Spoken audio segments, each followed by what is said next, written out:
Welcome to the Rim Break Rodeo. We hope this video helps. You're going to restore lock screen alerts now. First, open Settings and navigate to Notifications, or Apps, so you can see app-level controls. Tap an app that stops showing alerts and make sure Allow Notifications is on and lock screen or Show on lock screen is checked. Once done, set Preview to Always or when unlocked depending on privacy. This gives the system permission to display banners and previews on the lock screen immediately. Next, make sure a Focus or Do Not Disturb mode isn't blocking alerts.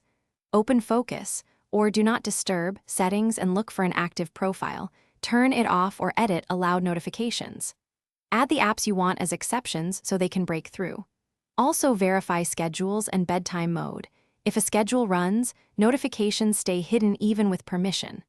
Once adjusted, a lock screen alert should reappear when those apps send a message. To finish, restart the device to apply changes and send a test notification. If nothing appears, update the operating system and the app. Software bugs often block lock screen alerts. If problems persist, reset notification settings or temporarily uninstall and reinstall the app to clear corrupt preferences. One key troubleshooting tip: if a Focus or Do Not Disturb schedule keeps re-enabling, check automations and third-party apps that toggle focus. Disable those automations and test again. Thanks for watching. Consider subscribing if we helped you.